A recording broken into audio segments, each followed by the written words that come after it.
Hey, I'm Kat. That's Andrew. And this is our 2016 Ford Transit van.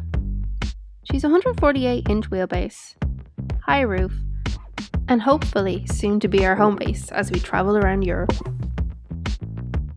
We aren't exactly sure what she was used for or who her owner was, but from the specks of paint and wooden dowels we found, we suspect she was owned by a carpenter.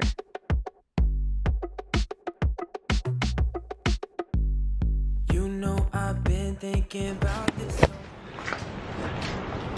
Day one of van build. Tearing down the paneling and trying to clean it up to see if there's any rust. Hopefully not. Probably the windiest day in Ireland.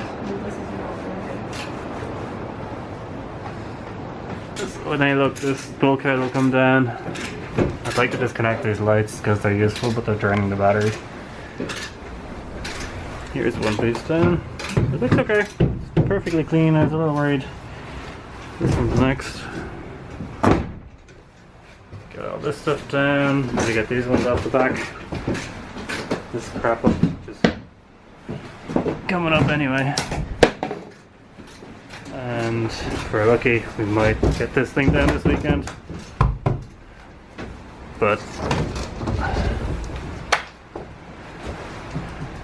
who knows?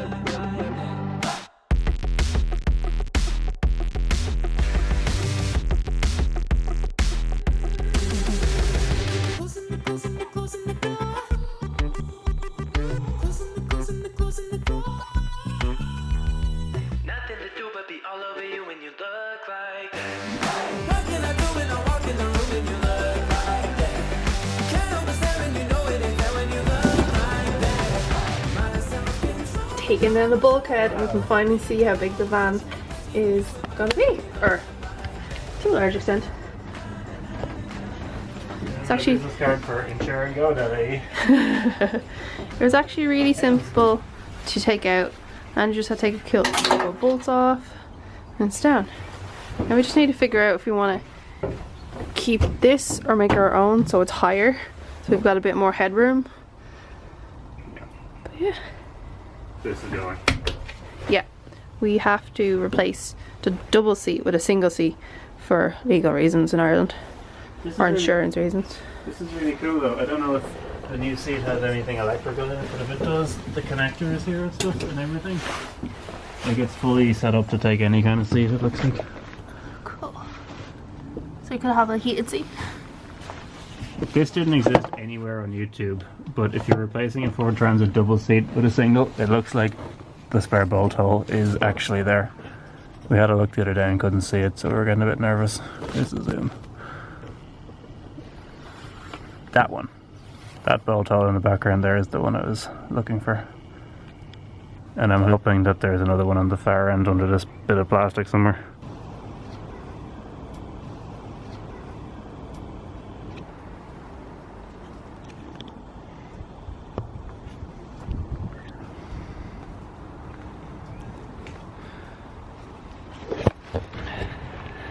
So we spent the morning, well, afternoon, just trying to pull up all the rust and dirt out of the holes that were drilled to hold the lining down, and they're just all over the place. They're kind of random. And we filled them, so we sanded them, cleaned them, degreased them, primed them with this grey primer spray, and then we're going to paint over them with Hammerite and later today, and then fill them with probably Sikaflex or something. I tried to fill a few ones early on with epoxy and it kind of worked, but no one seems to recommend doing that, so we've kind of left them as experiments. I don't think there's any danger of water getting into them, so I think they're safe, but I think the ones that we put primer in will probably work better.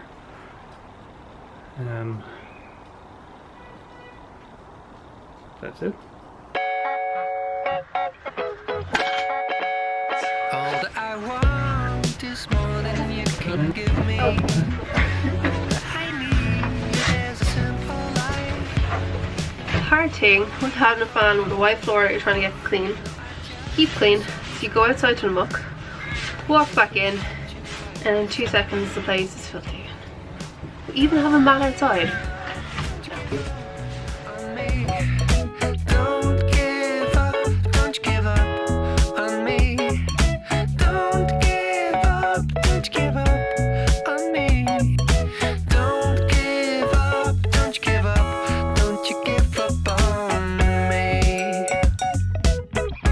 Don't you give up on me. So I just came down for a couple of hours to try and clean up some of the floor. Basically just fill some of the holes with Sikaflex so that we're not sitting around waiting for that to dry on Saturday. Just found a bunch of footsteps that were from the two of us walked into some of the paint on the ground, and that's not ideal. I don't know what embedded mud will do to rust prevention, but it can't be good, so I spent a lot of the time just now cleaning that up, sanding it down, respraying it, and I'll come down tomorrow morning and repaint it, hopefully. And then I also cleaned up the floor so it looks a lot better, but didn't get everything I wanted to do done. Did manage to fill a few holes. Sikaflex works well, and definite progress. Like, we would have been sitting here on Saturday morning basically wasting good working time doing this if I hadn't done it just now. But yes, it's not a linear process. You do a task, you go back, you find what went wrong with it, you kind of redo it, and I'm sure there'll be some redoing of this again a third time. It's a very long process, but it will be worth it when we're done. Saturday, we're putting the floor in.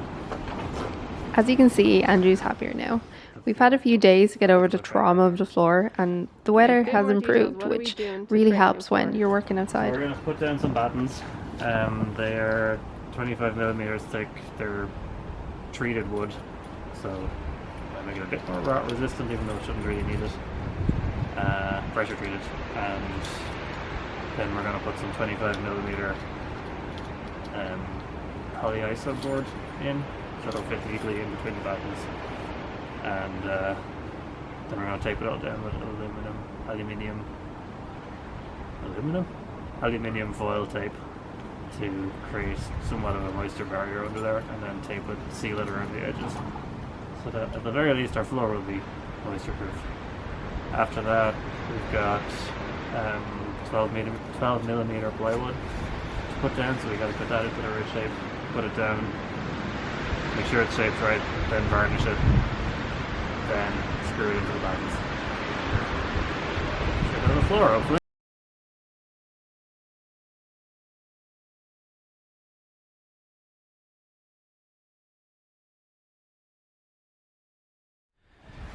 There's a slightly awkward bit of floor here, and you can see, so this is on a corner, and there's no ridge like this one to support a beam. If you have the floor hanging over here, if you step on it, it's going to go, which is not good. So what I'm doing is I'm trying to manufacture these ridges are exactly 12mm high. I'm trying to make little battens that are also 12mm high like this. This is not straight, so that's why I've got this on a ridge on purpose. So that they'll kind of act as extensions of these metal ridges, and then when we put a large batten down on top of it, it'll have something to sit on, and then the floor will have something to support it, and hopefully that will stop everything from collapsing.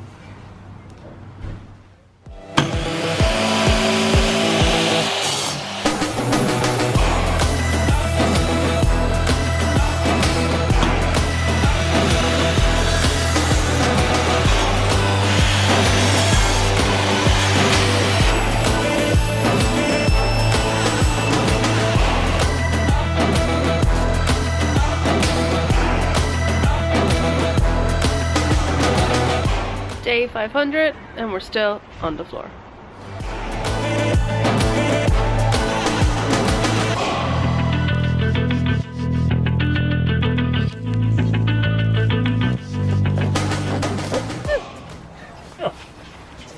Happy?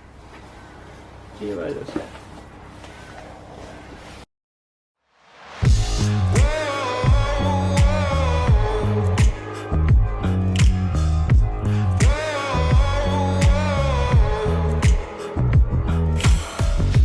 Careful who you cross, careful who you test. This stuff is really difficult to get this back in white paper off. Oh, how to back down, how to back down.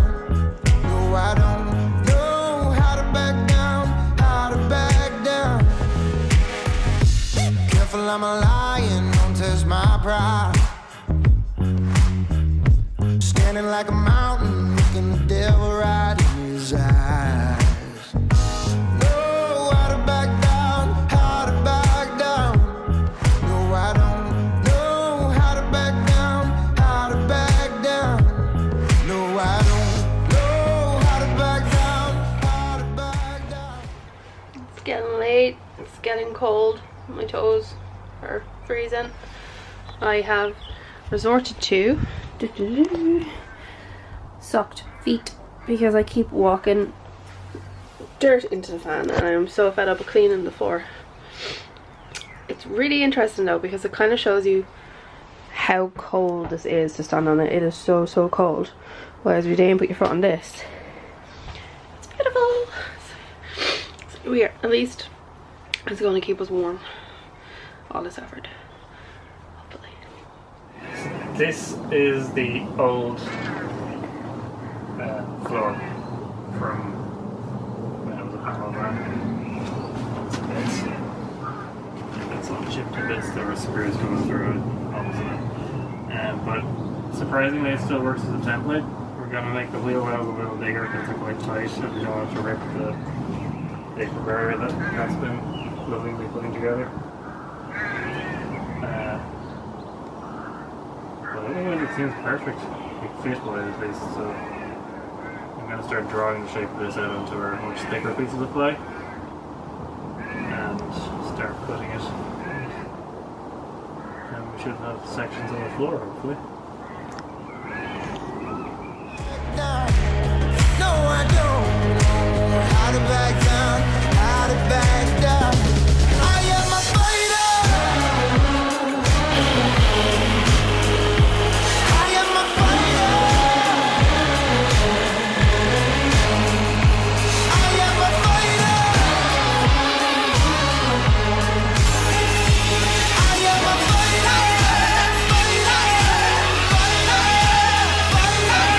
Smoke from a gun, like a brand new sun. Since the day I was born a fighter, I rise up like smoke from a gun, like a brand new sun. Since the day I was born a fighter. We have a floor. Well, a third of a floor, and you made it. I just put a lot of insulation everywhere. Since the day I was born a fighter, I rise up, I rise up, I rise up, I rise up. That's it. We now have a floor. We still need to screw it down and varnish it, but we now actually have a floor we can stand on. Finally looks like we might actually be able to pull off converting this van. Who knows? Let's see. Show people me found screw-ins. Go away. Bloopers. Hi, I'm Kat. I'm Andrew. And we're oh. I'm sorry. Comparting. I can't say comparting.